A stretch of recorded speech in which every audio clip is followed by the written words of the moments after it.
ஐயோ, பொய்யா பேசுறாங்கப்பா. குளச்சல் இருவழி பகுதியில செயல்படும் ஒரு ரேஷன் கடையில பொருட்கள் எடை போடும்போது எடைக்கல்ல வைத்து முறைகேடு செய்வதாக செய்தி ஒண்ணு சமூக வலைதளத்துல பரவிட்டு வருது. அதாவது ரேஷன் கடையில எடை போடும் ஒரு நபர் அவரோட கையில இருக்க அந்த எடைக்கல்ல எடை போடும் இயந்திரம் மேல வைக்கிறாரு.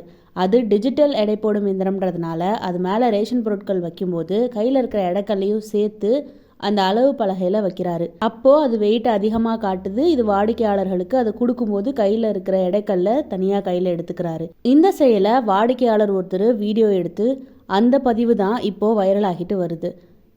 இந்த நிலையில அந்த செய்தியின் உண்மைத்தன்மை குறித்து ஆய்வு செய்து பார்க்கும்போது அது 5 ஆண்டுகள் பழைய காணொலி அப்படின்னு தெரிய வந்திருக்கு. அதாவது 2019ஆம் ஆண்டுலேயே திருவண்ணாமலையில உள்ள ஒரு ரேஷன் கடையில இந்த முறைகேடு இப்படி நடந்திருக்கு. அப்போ எடுத்த வீடியோ தான் தற்போது நடந்தது போல தவறாக பரப்பப்பட்டு வருதுன்னு தமிழக அரசு தனது உண்மை கண்டறியும் குழு மூலமாக விளக்கம் அளிச்சிருக்காங்க.